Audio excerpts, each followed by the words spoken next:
प्रातः स्मरणीय विश्ववंदनीय संतों के सम्राट सदगुरु कबीर साहिब जी के पावन चरण कमलों में त्रिवार बंदगी करते हुए मेरे मन मंदिर के आराध्य प्रातः स्मरणीय परम पूज्य गुरुदेव जी, अर्चनीय वंदनीय संत समाज, समस्त संत गुरुजनों के चरण कमलों में त्रिवार बंदगी करते हुए कबीर आश्रम देवरी से जुड़े हुए समस्त श्रोता बंधुओं को, माता बहनों को, नन्हे मुन्ने प्यारे प्यारे बच्चों को, आदरणीय बुजुर्ग दादा दादियों को, सभी को सुबह की हार्दिक शुभकामनाएं। आज का दिन सभी के लिए सुखद एवं मंगलमय हो। संतों के सम्राट सदगुरु कबीर साहिब जी का मौलिक ग्रंथ रत्न बीजक, जिसका साखी प्रकरण 11वां अध्याय कबीर आश्रम देवरी से आपकी सेवा में प्रसारित हो रहा है। सदगुरु कबीर साहिब जी आज इस साखी में यह बता रहे हैं कि चाहे योगी हो, संत हो, त्यागी हो, तपस्वी हो, भोगी हो, कोई भी हो, जो भी देहधारी है, जिसने भी शरीर धारण किया है, उसको एक दिन इसका त्याग करना पड़ता है। शरीर त्याग करके सबको यहाँ से जाना पड़ता है। शरीर से कोई अमर नहीं होता है। चाहे कितनी बड़ी योग साधना कर लें, चाहे कितनी दवाइयाँ खा लें, चाहे जितनी हम साधना कर लें, कुछ भी कर लें, लेकिन शरीर नाशवान वस्तु है। शरीर छूटेगा और जिस दिन छूट जाएगा, वो किसी का भी शरीर हो, किसी का भी, कोई भी हो, जिनको आज देवी देवता या भगवान के नाम से हम जानते हैं, तो जानने का साधन शरीर ही होता है। शरीर न होता तो आत्मा को तो कोई नहीं जानता। यहाँ कितनी आत्माएं हैं, कौन जानेगा बताइए। आत्मा तो नाम रूप दृश्य से बिल्कुल परे है, शब्द से बिल्कुल परे है। तो जिसको भी हम देखते हैं, देहधारी के माध्यम, देह धरने के बाद ही हम, आत्मा का दर्शन नहीं होता। किसका दर्शन होता है? शरीर का दर्शन। दिखने में जो चीज आती है वो शरीर, तो जो दिखने में शरीर आ रहा है वो बना है 5 तत्वों से, और वो 5 तत्वों को 5 तत्वों में एक दिन विलीन होना है। कारण में कार्य मिल जाता है, और जब मिल जाता है तो उस रूप में हम और आप कभी देख नहीं सकते। ये जीव फिर से इस शरीर में आता नहीं है, या निकल गया है तो इस शरीर को सुरक्षित रख नहीं सकते हैं। जैसे अभी इतने सहज रूप में हम रोज दिखाई दे रहा है, रोज मिल रहा है, रोज बात कर रहा है, इस शरीर से जीव निकल जाए तो हम और आप फिर दिखाई नहीं देंगे। लेकिन ऐसी मान्यता है, ऐसा भ्रम है, और ये पाखंड भी चल रहा है कि हमारे गुरु जी दिखते हैं, हमारे भगवान जी दिखते हैं, हमारे देवी देवता दिखते हैं, भूत प्रेत दिखते हैं, जबकि ये कोई दिखने वाला मरने के बाद न कोई भूत बनता है, न कोई प्रेत बनता है। जिस तरह से लोगों के मन में ये मान्यताएं हैं, ये दृढ़ाया गया है, बताया गया है, उस प्रकार से कुछ भी होता नहीं है। ये केवल मन की मान्यताएं और कपोल कल्पित बातें हैं। रियलिटी इसमें कुछ भी 1% भी सच्चाई नहीं है। तो इस भ्रम में योगी राज गोरखनाथ भी पड़ गए। तो इस पर चर्चा हो रही है। आज सदगुरु कबीर साहिब जी इसका खुलासा कर रहे हैं। साहिब क्या कह रहे हैं कि जो जितने लोग ये कहते हैं कि योग के द्वारा, समाधि के द्वारा, साधना के द्वारा, या किसी भस्म के द्वारा, या किसी भी साधन से, किसी भी विधि से इस शरीर को अजर अमर रखा जा सकता है, या बहुत लंबा जीवन जिया जा सकता है, कई कल्पों तक। रामायण में बताया है ना, कई कल्प तक उनकी सबकी चर्चा, कैसे कल्पों तक जीने की, या उनकी जो उदाहरण दिए गए हैं, जो कथा बताई गई है, उसकी सच्चाई क्या है, इस पर चर्चा होगी, खुलासा होगा। सदगुरु कबीर साहिब जी का आज जो 43वीं साखी हम पढ़ेंगे, वो साखी है गोरख रसिया योग के। गोरखनाथ किसके रसिया थे? रसिक थे, योग साधना करते थे।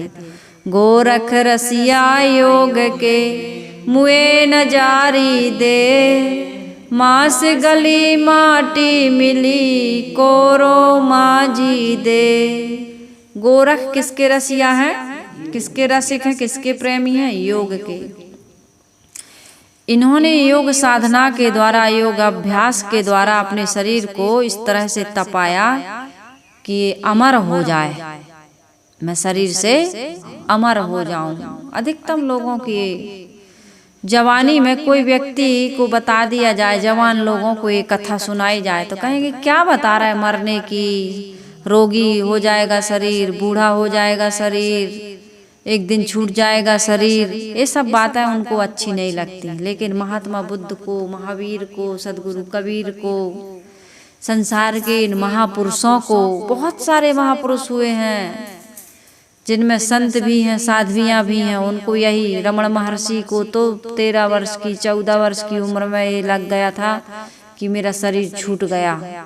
और फिर उन्होंने ध्यान किया तो ये उनको अनुभव हुआ कि मैं अलग हूँ, शरीर अलग है। तो ये महापुरुषों को ये ज्ञान हो जाता है कि शरीर बिल्कुल छूटा हुआ है,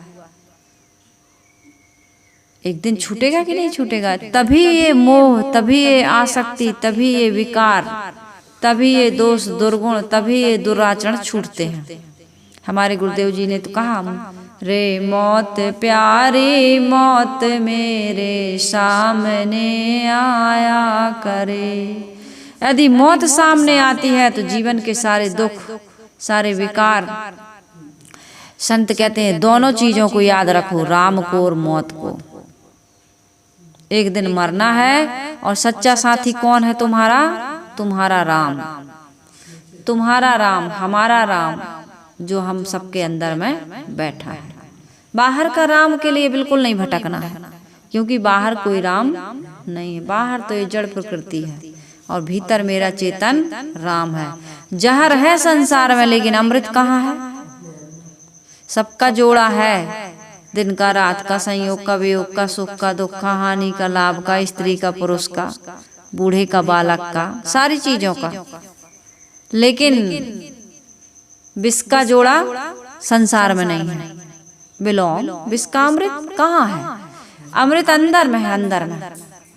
मैं अमृत स्वरूप हूँ, अमृत, मैं कभी मरता नहीं हूँ। तो शरीर तो मरेगा, ये बाहर की वस्तु है, जड़ तत्वों से बना है, लेकिन मेरा चेतन कभी भी बनने और विनशने वाला ये बना ही नहीं है किसी से।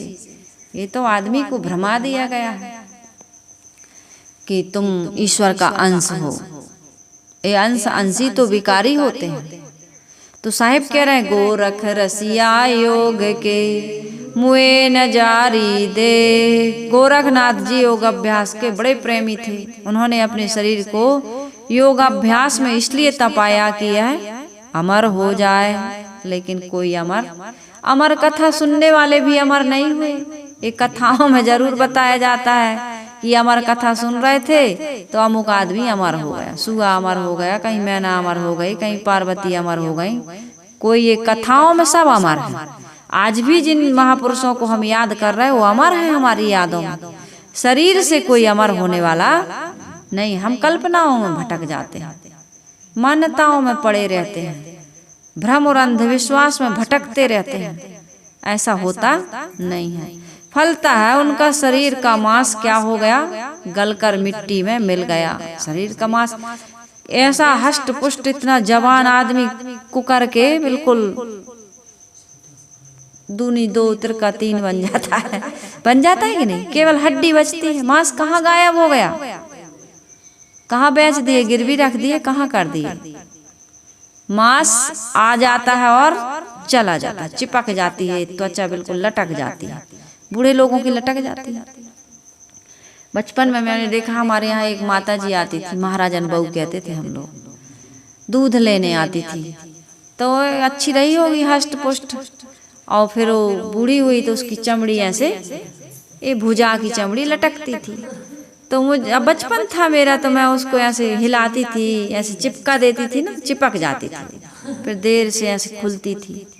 तो ऐसे हो जाता है। ऐसे गोरख रसिए गोरखनाथ जी ने खूब योग किया, लेकिन मांस गलकर मिट्टी में मिल गया। अभिप्राय यह है कि उन्होंने योग अभ्यास से मांस को गला डाला और उनकी हड्डियां, शरीर की हड्डियां मजे हुए बर्तन के समान चमकने लगी, मतलब हड्डी हड्डी दिखने लगी एकदम शरीर में उनके। अब योग करोगे, तपस्या करोगे, साधना करोगे, त्याग वैराग से रहोगे तो शरीर पर भी प्रभाव पड़ता। खाओगे पियोगे नहीं, ऐसे भी योगी तपस्वी होते हैं। कोई फलाहारी, कोई दूधाहारी, कोई वायुहारी हो जाते हैं। कितने लोग एक दिन में एक बार खाते हैं, कितने लोग 2 बार खाते हैं, और कितने तो रात दिन माल उड़ाते हैं।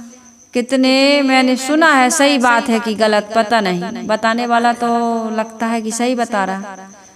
अब वो महापुरुष का नाम लेना ठीक नहीं। उनकी तोंद 3 बार कटी कहते हैं, और कटी कि नहीं कटी ये तो नहीं पता, लेकिन मैंने आंख से देखा है। जब वो बैठते थे तो ये जो पैर है ना अपने, ये पैर ढक जाते थे, उनकी तोंद लटक के यहाँ तक आ जाती थी, जैसे गणेश जी की सूंड, ऐसे उनका ये पेट हो गया था कि नहीं? आपने भी देखा है कि नहीं? मैं अतिशयोक्ति तो नहीं कह रही, हमारे ही बगल के। तो इस प्रकार से खाने पीने से, असंयम से, या किसी किसी का शरीर भी ऐसा होता है, ऐसे लगता है कि ये व्यक्ति बहुत खाता पीता होगा, लेकिन एकदम उसका खाना पीना संयमित, लेकिन शरीर एकदम बुलंद है। और किसी किसी को घी दूध में तेल में डुबा दो, वो रहेंगे बिल्कुल ऐसे हड्डी हड्डी। ऐसे लोग भी होते, कितना खिलाओ उनको पता ही नहीं चलता कहाँ जाता है। तो खैर ये बात है, मैं इसलिए प्रसंग में कह दी। मैं ये कह रही थी कि कितने भी योगी हो, तपस्वी हो, त्यागी हो, शरीर तो अपने ढंग से चलता है। उसने जन्म लिया है तो एक दिन वो छूटेगा। योग अभ्यास से यह काया कल्प से शरीर अजर अमर बनाया जा सकता है, यह भ्रम बहुत लोगों में है। कहा जाता है कि योगी राज गोरखनाथ जी ने अपने शरीर को योग बल से अमर कर लिया था, ऐसा लोग कहते हैं। आज भी बहुत लोगों को ये भ्रम है कि गोरखनाथ जी आज भी अपने शरीर से विद्यमान हैं। हिमालय की कंदराओं में वो निवास करते हैं, शिव जी वहाँ रहते हैं। बहुत लोग, हमारे गुरुजी भी वहीं रहते हैं, ऐसे बताते हैं। अभी एक बाबा जी का शरीर छूटा था, तो 6-7 साल से ज्यादा हो गए होंगे। कहे वो समाधि में है, अभी वो आएंगे, वो कह के गए हैं आएंगे, रखे रहे फ्रीजर में, वो लौट के आज तक नहीं आए, और आएंगे भी नहीं। कैसे आएंगे? इस शरीर से तन पिंजड़े से पंछी निकल गए रे, पता नहीं पंछी किधर गए रे। इस पिंजड़े में रहते हुए तो सब कोई देख रहा, लेकिन निकल के चला जाए तो पता नहीं कहाँ गया, कोई जानता है? वो तो चला गया अपनी योनि खाने के अनुसार, किसी के शरीर में वीर्य में चला गया, देह धारण करेगा। वो बैठा थोड़ी रहेगा। यदि मुक्ति का काम नहीं किया है तो वो यही गंदगी में जाएगा। वासना ऐसी गंदी गंदी बना के रखी, वासना के अधीन हो गया ये जीव। इसलिए संत जन कहते हैं कि वासना को जलाओ, वासना को जलाओ। ये बातें आपको बुरी लगती हैं। संत जन इसलिए कहते हैं वासना को जलाओ, क्योंकि आप कहाँ जाओगे? माता के रज में और पिता के वीर्य में, और 9-9 महीने तक गर्भ में पड़े रहोगे। जिस खाने में जाओगे उसके अनुसार 12 महीना, 10 महीना, 9 महीना, या जल्दी जल्दी जन्म लोगे, जल्दी जल्दी मरोगे। कीड़ा पतिंगा बन जाते हैं तो जल्दी जल्दी जन्म लेते हैं, जल्दी जल्दी मर जाते हैं। तो इनमें चले जाओगे। इसलिए कहते हैं वासना को त्यागो। ये जन्म का कारण क्या है? वासना। तो वास ना करो इसमें अपने मन को ना बसाओ। ये मन इंद्रियां जीतने के लिए मिली, भोगने के लिए थोड़ी मिली। गंदी नालियों में डुबाते रहो बार बार, अपने मन को मलिन बनाते रहो बार बार, इसलिए नहीं है। तो सदगुरु कबीर साहिब जी कह रहे हैं कि गोरख रसिया योग के मुए न जारी देह, मांस गली माटी मिली कोरो मांजी दे। गोरखनाथ जी को ये भ्रम हो गया था कि योग से मैं इस शरीर को हमेशा जिंदा रखूंगा। इस शरीर में क्या है भाई? यदि आत्म कल्याण का काम नहीं कर रहे थे, शरीर की क्या विशेषता है? समाज की सेवा नहीं कर पा रहे हैं, लड़ाई झगड़ा कर रहे हैं, नशा व्यसन कर रहे हैं, इंद्रियों को मलिन बनाने वाले भोगों में डूबे हैं, तो फिर इस शरीर की ये विशेषता, ये तो सूकर कुकर बंदर अन्न कृमि कीट आदि भी कर रहे हैं, प्रजनन और भोजन यही तो कर रहे हो, यही तो उनका मैथन प्रजनन भोजन, इसके अलावा उनका कोई कार्य है ही नहीं, कोई जिम्मेदारी नहीं। मनुष्य को तो बहुत सारी जिम्मेदारियां हैं और अन्य खानियों में कोई जिम्मेदारी नहीं, वो तो इसी के मध्य बैठे, यही काम करना है उनको। तो सुबह शाम तक पेट भर लिए, मैथुन कर लिए, प्रजनन कर लिए, बस छुट्टी। तो यहाँ पर सदगुरु कबीर साहिब जी हमें वे कह रहे हैं कि ये जो देह को अमर करने की जो मान्यताएं हैं, जो आपको बताया जा रहा है, आप कहा जा रहा है कि विश्वास करो हमारे गुरुजी जिंदा हैं, हमारे महापुरुष जिंदा हैं, ये बातें फर्जी हैं।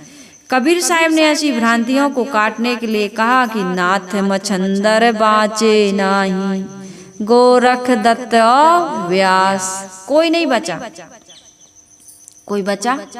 साहेब ने गिन गिन के चुन चुन के नाम लिए सबके, और पुस्तक में नहीं लिखा, सबके बीच में कहा। कबीर साहिब जी तो तू कहता कागज की लेखी और मैं कहता आखन की देखी, तेरा मेरा मनुआ कैसे एक हुए रे। कबीर साहब ने कहा कि तुम तो कागज की लिखी कहते हो, लेकिन मैं आँख की देखी कहती हूँ। कोई ना रहैया हो, जगत चला जाए यहाँ कोई ना रहे, साफ चले जाए। बहुत सुंदर भजन है, यूट्यूब पर निकाल करके आप सुन सकते हैं। यहाँ साहिब कहते हैं नाथ मछंदर बाचे नाही, गोरख दत्त और व्यास, कहीं कबीर पुकार के ई सब परे काल के फांस। सब काल की फांसी में झूल गए।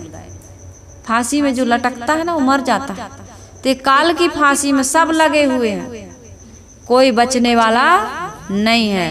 नाथ मछंदर अर्थात मछंदर नाथ, गोरखनाथ, दत्तात्रेय, वेदव्यास आदि किसी का शरीर नहीं बचा, हमारा आपका भी बचने वाला नहीं है। सभी देहधारी काल के गाल में चले जाते हैं। कहाँ तक कहें, गए राम और गए लक्ष्मणा, संग न गई सीता ऐसी धना, जाते कौरवे लागु न बारा, गए भोज जिन धारा, गए पांडव कुंता ऐसी रानी, गए सहदेव जिन बुद्धिमती ठानी, सर्वे सोने की लंका उठाई। लंका बनाई थी किसकी? सोने की। चलत बार कछु संग न जाई, न सीता गई राम के साथ, न लक्ष्मण गए राम के साथ, कोई नहीं गया।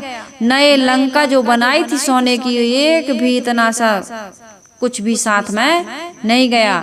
जाकर कुरिया अंतरिक्ष छाई, सो हरिश्चंद्र देखल नहीं जाई। हरिश्चंद्र देखने में नहीं आते, जिनका इतना बड़ा महल बना था, अंतरिक्ष गगन, जिनके महलों को देखो गगन चूमते, जिनके महलों के झंडे गगन चूमते, चारों दीवार मैदान स्वर गूंजते, आज उनके महलों को देखो तो शमशान है ना। किसी शायर ने कहा कि घर से निकला सैर करने, दिल में यही अरमान था, और एक तरफ बियावान जंगल, एक तरफ शमशान था। पाँव पड़ा हड्डी पर तो उसका भी यही बयान था, संभल कर चलना मुसाफिर, तुम क्या हो? मुसाफिर। मुसाफिर क्या होता है? आता है और जाता है। संभल कर चलना मुसाफिर, मैं भी कभी इंसान था, तुम्हारे जैसे इंसान, आज हड्डी का चूरमा बन गया। एक लोटा राख हो जाते हो, अस्थियां किस में लेके जाते हैं? इतनी सी कोई पात्र में लेकर के गंगा जी में विसर्जित कर। हमारे आपके भी जीवन में ऐसा घटना घटने वाली, हम भी मरेंगे और मर करके फिर आएंगे नहीं। क्या जाओगे? आते हैं सब यहाँ पर, कैसे आते हैं? आना पड़ेगा, वासना है। कपड़े बदल बदल के, शरीर बदल के आओगे इस शरीर में। अरे कैसे आओगे इस शरीर में जब इसको जला देंगे, गाड़ देंगे, कब तक रखे रहेंगे? यदि आना ही था तो फिर यहाँ से जाना नहीं था। शरीर छोड़ के गए हो। मूर्ख मनुष्य बहुत संजोई, लगा है संजोने में, बटोरने में, बढ़ाने में। धन संपत्ति के लिए आदमी के मन में बड़ी भावना है। मूर्ख मनुष्य बहुत संजोई, अपने मरे और लगे रोई। ही न जाने अपने मरी जैबे, टका 10 बढ़े और ले खैबे। ये नहीं जानता कि मैं भी मर जाऊंगा, वो तो यही सोच रहा है थोड़ा और बढ़ जाए, थोड़ा और बढ़ जाए और मैं यहीं भोगता रहूं, यहीं खाता रहूं। साहिब कहते अपनी अपनी कर गए लागी न काहू के साथ, अपनी कर गए रावणा अपनी दशरथ नाथ। साहब बैठो चुपचाप, सुनो यहाँ क्या हो रहा, ध्यान दो यहाँ पर क्या बता रहे हैं। तुम्हें क्या करना है उससे, वो जाना। तुम्हें तो अभी पूछ देंगे तो बता नहीं पाओगी, ध्यान से सुनना चाहिए ना। दुनिया भर की चिंता करने से क्या, सत्संग में बैठे हो तो सत्संग की बातें सुनो। डांटने की बात नहीं है, हम पूछ लेते हैं तो नहीं बता पाती। तुम्हें क्या जरूरत है कुछ भी बोलने की, तुम फर्स्ट नंबर पर बैठी हो तो तुम्हें तो ध्यान देना चाहिए इधर। तो मैं ये कह रही थी कि भाई कुछ भी यहाँ रहने वाला नहीं है और कोई रहने वाला नहीं है, न कुछ रहेगा न कोई रहेगा। हमारा ये संसार ज्यों का त्यों रहेगा, लेकिन हमारा माना हुआ संसार एक दिन समाप्त हो जाएगा। तो इस भ्रम में न रहिए कि ये देवता अभी भी देह सहित अमर है, वो देवी देह सहित अमर है, वो कभी सुनने वाली नहीं, वो कभी खाने वाली नहीं। जो उनको तुम खिला रहे हो, उनको नहला रहे हो, उनके सामने तुम गलती करते हो, जगेश्वर के यहाँ माफी मांगते हो, रामेश्वर के यहाँ, बाघेश्वर के यहाँ माफी मांगने वहां जाते हो। गलती करते हो माता पिता के साथ, पड़ोसी के साथ, पत्नी के साथ, डाका डाल के लाते हो किसी इंसान के यहाँ और प्रसाद चढ़ाने जाते हो भगवान के यहाँ। भगवान आज बड़ा फायदा हुआ है, इतना प्रसाद है और है तो गलत काम चोरी करना, लेकिन माफ करना क्या करूं, मजबूरी।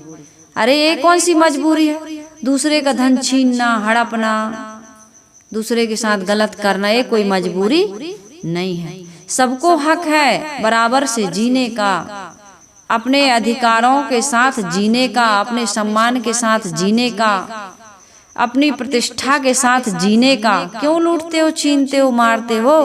मुर्गी को, अंडा को, बकरा को मारने का अधिकार हमको नहीं, जब हम बनाए नहीं है। महात्मा बुद्ध ने कहा ना कि डाल को काट लाओ, अंगुली माल तुरंत काट के ले आया। उन्होंने कहा थोड़ी सी डगाल लेके आओ, काट लाया। कहा जाओ अब इसको उस पेड़ में लगा दो। कहा भगवान ये नहीं कर सकता। कहा जब काट सकते हो, लगा नहीं सकते, तो काटने का अधिकार किसने दिया? ये तो डाली की बात है। गर्दन रेत देते हो, बलि चढ़ाते हो किस पर? जिंदा मूक प्राणियों की बलि चढ़ाते हो, ये मूर्तियों पर, पत्थर पर चढ़ा रहे हो कि नहीं चढ़ा रहे हो? साहब ने कहा माटी के कर देवी देवा, और काटी काटी जीव देया जी, जो तोरा है साचा देवा, खेत चरत क्यों न लेया जी। माटी के देवी देवता बनाते हो और बकरा मुर्गा चढ़ा के उन पर कहते हो कि देवता खाता है। कहाँ खाता है देवता? दिखाओ हमें आंख से कितना ग्राम खाया उसने।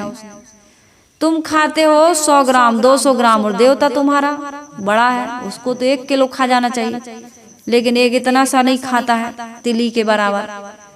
तुम देवता के नाम पर, देवी के नाम पर, भगवान के नाम पर कितना पाप कर रहे हैं। इस बात से सदगुरु कबीर साहब जी दुखी हैं। तुम्हें देह को अमर करने का झांसा दे करके लोगों को कहते हो हमारे आज भी सदगुरु अवतार लेकर के आए हैं, हमारे गुरु जी का ये दूसरा अवतार है, तीसरा अवतार है, अमुक महापुरुष का फिर से अवतार है, वो अमुक इंसान के अंदर घुस जाते हैं। अरे तुम्हारे अंदर घुस जाते हैं, कैसे घुस जाते हो? देवता सवार हो जाते हैं। तो कोई देश का अच्छा कार्य करो, देश का कोई अच्छा कार्य करो। ये आतंकवादियों के हमले ना हो, ये चीजों में मिलावटबाजी ना हो, घूसखोरी ना हो, काम चोरी ना हो, व्यभिचार ना हो, हत्या ना हो, बलात्कार ना हो, ये काम करवाइए। इसका दरबार लगाइए, इसकी पर्ची खुलवाइए तब जाने। नहीं, ये सब नहीं होता। दुनिया का तमाशाबाजी हो रही है, लेकिन ये काम की बातें नहीं हो रही। जनता जा रही है, लेकिन जनता भी तो अंधविश्वासी है, पाखंडी हो, ऐसे ही लोगों के पास जाना। इनका सबका ग्रुप बना रहता है, ग्रोह बना रहता है। पैसा चाहिए लोगों को, प्रसिद्धि चाहिए लोगों को। अभी यही थोड़ा सा हम प्रसिद्धि फैला दें, भीड़ लग जाएगी। आदमी अंधविश्वास में डूबा हुआ है। उन्हें सच्ची बात बताओ, ज्ञान की बात बताओ, तो हीरा मोती के ग्राहक कम होते हैं। कंकड़ पत्थर तो सस्ते में बिकता है और लोग पहुंच जाते हैं खरीदने के लिए। यहाँ पर सद्गुण की बात बताई जा रही, सदाचार की बात बताई जा रही, संयम की बात बताई जा रही है, प्रेम और भाईचारे की बात बताई जा रही। तो इसके तो हम विपरीत चलते हैं। गुरु की भेली जीव डरे, काया सींचन हार, कुमति कमाई मन बसे, लागी जुआ की लार। साहब ने कहा गुरु की भेली, गुरु की मीठी बातों से या पवित्र रहनी है आचरण से जीने के लिए हमारे अंदर कलेजा नहीं है, कलेजा, साहस नहीं है, हिम्मत नहीं है, पुरुषार्थ हम नहीं करना चाहते, बीड़ी तंबाकू नहीं छोड़ना चाहते, व्यभिचार नहीं छोड़ना चाहते, लूटना छीनना, गाली देना, बेईमानी, चोरी, हिंसा, हत्या नहीं त्यागना चाहते। इसलिए गुरु की बातें हमें बुरी लगती है। गुरु की भेली जीव डरे, काया कांपती है थर थर थर थर कि वहां जाएंगे और हम इतना सारा गलत काम करते हैं तो अभी हमारे ऊपर मुकदमा चल पड़ेगा। हमें फिर सुनवाई वाला कोई नहीं है। गुरुजी तो हमें डांटेंगे, अंदर वाला रोकता है। तो गुरु की भेली जीव डरे, क्यों डरे? काया सींचन हार, काया को सींच रहा, इंद्रियों को, मन को गुलाम बना लिया है ना, भोगों से, विषयों से। कुमति कमाई मन बसे, ऐसी कुमति बुद्धि जो सुमति होनी चाहिए हमारी मति में, सुमति होनी चाहिए। तो मति में क्या हो गई? कुमति। अपनों से ही लड़ाई झगड़ा है, अपनों से ही बैर विरोध है, तो कैसे जाएं ऐसी जगह? भाई से मुकदमा करने वाला राम और भरत के प्रेम को क्या जाने और क्यों माने और क्यों सुने? ऐसा हो गया है। तो मैं ये कह रही थी कि योग अभ्यास से हमारी आयु लंबी हो जाती है, यह भी भ्रम है। अच्छे अच्छे योगी अल्पायु में, विषय अल्पायु में मर जाते हैं और विषयी लोग दीर्घायु होते हैं। तो ये भ्रम छोड़ दीजिए। साहब कहते हैं कि हम योग अभ्यास करेंगे तो दीर्घायु हो जाएंगे और कोई विषयी पामर है तो वो अल्पायु रहेगा। नहीं, इसके विपरीत भी देखा जाता है। वो खूब इतने संयम से रहता था, उसकी किडनी फेल हो गई, इतने उसका अटैक आ गया, कैंसर हो गया, ऐसे ऐसे लोगों को देखा गया। और जो इतना नशा व्यसन सब कर रहे हैं उनको कुछ नहीं होता। अब यहाँ इन्फेक्शन हो रहा है लोगों को, घर में छना पानी पी रहे हैं। किसका पी रहे हैं? वो आरओ का पानी पी रहे हैं, फिल्टर वाटर लगा हुआ घर में, उनको बीमारियां और इन्फेक्शन हो रहा है। और वो प्लेटफार्म पर, बिल्कुल प्लेटफार्म पर 2 मिर्ची रखा था और छोले की सब्जी गिर जाती थी, जहाँ बिल्कुल मेन गेट से, जहाँ से। और जबलपुर की स्टेशन, बहुत बड़ी स्टेशन है जबलपुर, फर्स्ट नंबर पर थे हम लोग प्लेटफार्म पर, बिल्कुल जहाँ से दरवाजे से दिन भर आ रहा है जा रहा है, हजारों लाखों लोग। वहाँ 2 मिर्ची रखा है वो नीचे, और छोले की सब्जी गिर जा रही, पूड़ी से बाएं हाथ से वो खा रहा था, दाएं हाथ पता नहीं किस में कट गया उसका। उसको कोई इन्फेक्शन नहीं हो रहा, बीमार कौन नहीं पड़ता है, खा रहा है, रह रहा है। तो इस प्रकार से मैं ये कह रही थी कि ये सब बातें हैं। एक झोली में फूल भरे हैं, एक झोली में कांटे रे, कोई कारण होगा, अरे कोई कारण होगा। किसी किसी को कुछ नहीं होता है, हरदम भोग चख रहा है, और कोई कोई आदमी हरदम योगी बना बैठा फिर भी रोगी है कि नहीं? तो ये विचित्र बातें हैं। अब क्या किया जाए कहोगे कि फिर क्या करना चाहिए? भाई प्रारब्ध का भोग है, संयम साधना से रहिए। ये नहीं कहते कि खूब बीड़ी पियो, नहीं तो यही अर्थ लगा लोगे। कई लोग तो यही अर्थ लगा लेंगे कि ऐसा बताया जा रहा है, कुछ नहीं होता है, हम तो पिएंगे, हम तो खाएंगे। असंयम मत बरतिए, संयम से रहिए। लेकिन संयम के बाद भी कभी कभी रोग आ जाता है तो खूब एक सप्ताह में एक दिन व्रत करिए, बढ़िया से रोज सत्संग करिए, सदग्रंथों का अध्ययन करिए, माता पिता का आदर करिए, सास ससुर की सेवा करिए, देवरानी जेठानी प्रेम से रहिए, पति पत्नी में संयमित रहिए, बच्चों को सुंदर संस्कार दीजिए। ये सारा हमारा कर्तव्य है। समाज की सुचारू रूप से व्यवस्था चलनी चाहिए, लेकिन ये नहीं कि हम योग अभ्यास करेंगे लंबी उम्र हो जाएगी। क्या करोगे लंबी उम्र की? ये बड़ा भ्रम है। ये साधु समाज में यदि उनसे पूछा जाता उम्र कितनी है तो संत अपनी उम्र ज्यादा बताते हैं। ये ढोंगी लोग जितने सच्चे संत तो जो है उतनी ही उम्र बताएंगे। एक कहावत चलती है, गुरुदेव जी कहा करते थे कि संत से उम्र पूछो तो कम बताता है, ज्यादा बताता है, और वेश्या से उम्र पूछो तो कम बताती है। ऐसा चलता। कहते हैं एक गुरुजी से पूछा कि आपकी उम्र कितनी है, तो बोले दिखने में तो आपको इतनी नहीं लग रही हो रही, लेकिन हमारे गुरुदेव जी की उम्र कितनी है? 300 वर्ष की। कैसे जानते? 200 वर्षों से हम इनकी सेवा में। मतलब तुम भी 200 वर्ष के हो और तुम्हारे गुरुजी 300 वर्ष के। एक महात्मा जी दूसरे महात्मा जी से मिलने आए, बोले कि आपको देखने से ऐसे लग रहा होगा कि हम 60 साल के हैं, लेकिन है 90 के। तो महात्मा जी बड़े समझदार थे वो। हाँ कहीं ऐसे होता है, आपको हमारी उम्र लग रही होगी 90, लेकिन हम हैं 150 वर्ष के। वो समझ गया कि महात्मा जी हमारे ऊपर व्यंग कर रहे। व्यंग क्यों ना करें भाई, झूठ बोलोगे तो जब तुम झूठ बोल सकते हो तो सामने वाला झूठ नहीं बोलेगा। झूठ का बदला तो प्रतिक्रिया झूठे से हो सकती है। तो इस प्रकार से उम्र बढ़ा बढ़ा करके बताना, ये आदमी के मन में व्यामोह हो गया है। हम हैं 40 के लेकिन बताते हैं 80 के। तब तो अरे 80 साल से तो कब से साथ नाम लगा है भाई, हम तो भाई बचपन से लग गए। अरे बड़े सिद्ध महात्मा हैं, बड़े पूज्य महात्मा हैं। तो उम्र से कोई बड़ा या पूज्य नहीं होता है। उम्र की विशेषता नहीं है, कितना जीवन जिए इसकी विशेषता नहीं है, कैसा जीवन जिए इसकी विशेषता है। श्री पूर्ण साहेब जी हमारे सिद्धांत में 32 साल की उम्र में उन्होंने शरीर छोड़ दिया। पूर्ण साहेब जी का ग्रंथ कौन सा?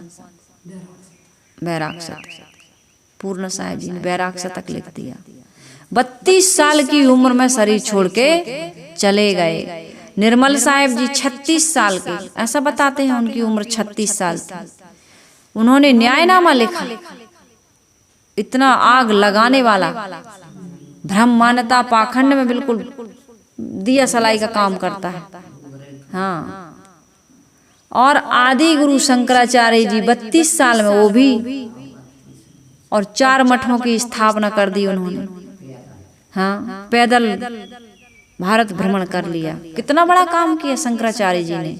स्वामी विवेकानंद जी 39, एक कम 40 की उम्र में विदेश में अपने भारत का नाम रोशन करके आ गए स्वामी विवेकानंद जी। स्वामी रामतीर्थ जी 33 साल के थे, 33 साल के। ऐसे ऐसे महापुरुष, महात्मा ईसा 30 से 36 वर्ष बताया जाता है। ज्ञानदेव जी 21 वर्ष 3 माह 5 दिन के थे, और उन्होंने ग्रंथों की रचना कर दी। ऐसे ऐसे संसार में महापुरुष कम उम्र के थे, लेकिन कितना बड़ा नाम किया।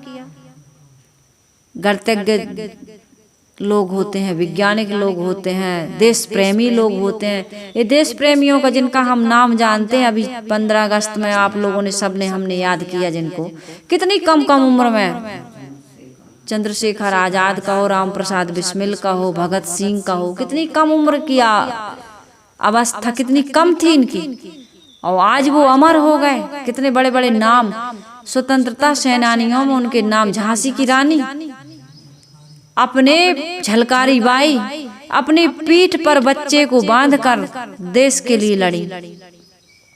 ध्रुव और प्रहलाद की कहानी तो हम पहले घर घर में गाई जाती थी, सुनाई जाती थी। तो ये किसके नाते बड़ी लंबी उम्र के थे इसलिए इतने महान हुए? नहीं, छोटी उम्र में महान कार्य कर गए। कार्य से आदमी की प्रसिद्धि होती है। उम्र से थोड़ी प्रसिद्धि होती है। तुम कहते हम इतने साल के, हम इतने साल के, क्या करेगा? भेष में आए हुए 20-25 साल हैं, पर आज भी हमारे गुरुदेव जी ने लिखा है कि वही बाल बुद्धि हाल है। भोगों के लिए वैसा ही, राग द्वेष लड़ाई झगड़ा वैसे ही हो रहा है। तो फिर ये बड़ी उम्र से कुछ भी होने वाला नहीं है। मध्य युग में धर्म ग्रंथों में, पुराणों में, महाकाव्यों में कुछ ऐसी बातें लिखी गई, ऐसे लोगों की चर्चा हुई, इस ढंग से हुई कि उम्र बढ़ाकर चढ़ाकर लिखा गया, उसका प्रभाव पीछे की पीढ़ियों पर पड़ा। जैसे राजा प्रियव्रत कितने हजार वर्ष राज्य किए, यहाँ 11 अरब वर्ष राज्य किए राजा प्रियव्रत। जब ऐसी बात लिख दोगे तो हमारे मन में भी तो जगेगा कि हम भी थोड़ी उम्र बढ़ा के बताएं तो क्या होगा। हमारे धर्म ग्रंथों में लिखी है। राजा दशरथ जी जब 60,000 वर्ष की उम्र होती है तब वो राम को युवराज बनाने की घोषणा मन में विचार करते हैं। 60,000, वो 60 साल के थे, जबकि उस समय 60 साल में पकते रहे होंगे। क्यों? अब तो 25, अब तो पढ़ने वाले छोटे छोटे बच्चों के 14-15 साल के बच्चों के बाल पक रहा है, क्योंकि अब ऐसा खान पान हो गया है, सब केमिकल वाली चीजें हैं। पहले के प्राकृतिक जीवन बढ़िया से दूध दही घी और ये वनस्पतियां जो खाते रहे होंगे, उसके अनुसार उनका शरीर थोड़ा हष्ट पुष्ट और ये सब बाल वाल पकना समय से होता रहा। तो 60 साल की उम्र समझ में आती है, विश्वास होता है। 60,000 वर्ष कैसे हो जाएगा भाई? लेकिन ऐसा लिखा गया है। श्री राम 11,000 वर्ष तक राज किए और शिव जी 87,000 वर्ष तक समाधि में बैठे रहे। 87,000 वर्ष तक बीते संवत सहस 87 तजी समाधि शंभु अविनाशी। ऐसा हमारे मानस बालकांड दोहा 59 के आगे ये बात लिखी गई है। ये पूरा उदाहरण सहित बता रहे हैं गुरुदेव जी। ऐसी ऐसी बातें खूब पढ़ रहे हैं और रामायण घर घर पढ़ी जा रही, तो मन में व्यामोह तो होगा ही कि हमारे भगवान ऐसे रहे होंगे, हमारे पूर्वज ऐसे रहे होंगे। जबकि वेद सबसे पुराने ग्रंथ है, रामायण से भी उसमें 100 साल जीवम सतम सरधम क्या क्या उसमें मंत्र है। 100 साल जीने की कामना है, उसमें चर्चा है। उसमें 100 साल से ज्यादा 125 साल 150 साल, इससे ज्यादा कोई जीने वाला 200 साल जी जाओगे मुश्किल से, मर मर के कोई जिएगा। अभी तक सुनने में देखने में नहीं आया। हाँ, ऐसे सुनने में आ जाता है, बताने वाले बता देते हैं, वो अलग चीज है। लेकिन हमारे अगल बगल नाते रिश्तेदार इष्ट मित्र कोई 200 साल जिए? बताओ आप लोग, कोई नहीं जिए। तो फिर आज नहीं जी रहे, पहले कैसे जिएंगे? इंसान बदला है, चांद सूरज सितारे तो नहीं बदले हैं, प्रकृति के नियम तो नहीं बदले हैं। फिर इतना साल तक शरीर कैसे? पार्वती जी 4,000 वर्ष से अधिक तपस्या करती नहीं, केवल इतने वर्षों तो 4,000 से ज्यादा वर्ष तो उन्होंने तपस्या ही की है शंकर जी को प्रसन्न करने के लिए। और फिर वो जी कितनी होंगी इसकी कोई कल्पना नहीं कर सकता। कागभूषुंड जी एक ही आश्रम पर 27 कल्प 1 खरब 16 अरब 64 करोड़ वर्ष तक एक ही जगह निवास करते रहे। कहाँ तक गिनाया जाए, यह सूची तो बहुत लंबी है। वेदों के ऋषि ही बेचारे चतुर नहीं थे, केवल उन्होंने 100 वर्ष जीने की कामना की है। जीवम सरदम सतम, अजुर्वेद में ये मंत्र आया है, जीवम सरदम सतम। 100 वर्ष तक जीने की कामना हमारे वेदों के ऋषि करते हैं, केवल 100 वर्ष। छांदोग उपनिषद के ऋषि कहते हैं इतरा के पुत्र महिदास ने 116 वर्ष की लंबी उम्र पाई थी। 116 वेदों में। और ये महाकाव्यों में पुराणों में कितनी झूठी बातें लिखी गई हैं, जिसका आज इतना बोलबाला हो गया। अब ये बात लिखी गई, कहते हैं कि इनकी मान्यताएं समाप्त करो तब हमें चमत्कार बंद करेंगे, नहीं तो चमत्कार तो शास्त्रों में लिखा है, पुराणों में लिखा है। रामायण को हटाओ तब हम हनुमान जी का चमत्कार बंद करेंगे, तो नहीं हटा सकता कोई। और ये चमत्कार, इसलिए हमको समझदार बनना है। क्या ऐसे हो सकता है समाज में जो चल रहा है उसको चलने दो, अपनी समझदारी से जीवन हमको जीना है। वेद शास्त्र और उपनिषदों के ऋषि ईमानदार थे। ये पुराणों तथा महाकाव्यों के लेखक बड़े चालाक हो गए। इन्होंने कुछ का कुछ लिख दिया और लिखने में कोई संकोच नहीं किया। तो हमको समझदार बनना है, हमको सनातनी बनना है। तो सनातनी तो वेद शास्त्र छांदोग उपनिषद है, और जो उपनिषद बनी है, जो वेद बने, उनको पढ़िए, उनको समझिए। एक महाकाव्य क्या है? उपन्यास टाइप के हैं। इनमें पढ़ करके अपनी बुद्धि को भ्रमित मत करे। उपन्यास तो उपन्यास होता है, उपन्यास में तो कल्पनाएं होती हैं। एक कवि की बातों को सुन करके अपनी बुद्धि को भ्रमित करने की आवश्यकता नहीं है। हमारे प्राचीन ऋषियों ने 100 वर्ष की पूरी आयु मानकर 25-25 वर्ष के 4 आश्रमों की स्थापना की। 25 साल ब्रह्मचर्य, 50 तक गृहस्थ, उसके बाद 75 तक वानप्रस्थ, और 75 के बाद 25 साल तक सन्यासी जीवन जीने की उन्होंने 4 आश्रम की हमको नियम दिए। 4 आश्रम में उन 4 आश्रमों की स्थापना की। इस तरह से यदि कोई जीवन जीता है तो उसका जीवन सफल सार्थक होता है, वो दुखी नहीं रहता है। भ्रम मान्यता अंधविश्वास में पढ़ करके अपने आप का पतन नहीं करता है, अपने जीवन को बर्बाद नहीं करता है। अधिकतम मनुष्य तो 100 वर्ष के भीतर ही मर जाते हैं, कोई 100 के ऊपर जाता है। इस समय कबीर पंथ के महान संत सठ शास्त्री श्री हनुमान साहिब जी, उस समय गुरुदेव जी ने जब लिखा है, काशीवास कर रहे थे। 107-8 वर्षों के हैं। सदगुरु कबीर साहिब जी की कुल आयु लगभग 120 वर्ष की थी। इससे थोड़ी अधिक कहीं किसी की हो सकती है, किंतु कोई भी सैकड़ों वर्ष तक नहीं जी सकता है। तो इस भ्रम मान्यता में पड़ने की आवश्यकता नहीं है। इस अंधविश्वास में मत रहिए कि हमारे जो पूर्वज रहे वो आज भी शरीर से जिंदा हैं, किसी गुफाओं में या कंदराओं में या कहीं रहते हैं, वो हमको दर्शन देते हैं। ये कल्पना है, ये भावना से भले हमें दिखाई दे सकते हैं, हकीकत में ऐसा होता नहीं है। हमारे इष्ट, हमारे उपास, हमारे महापुरुष आज वर्तमान के हैं, इनसे हमारा कल्याण होगा। इनके पास जाइए और इनके बताए हुए मार्गदर्शन से अपना जीवन सुंदर सुव्यवस्थित बनाइए। आज कबीर साहब मिलने वाले नहीं हैं, आज रामकृष्ण बुद्ध महावीर मिलने वाले नहीं हैं। उनके ग्रंथ हैं, उनके सदग्रंथों से प्रेरणा लीजिए, और केवल सदग्रंथ ही हमारा कल्याण नहीं करेंगे। आज के महापुरुष जो हैं उनकी शरणागति लेनी पड़ेगी।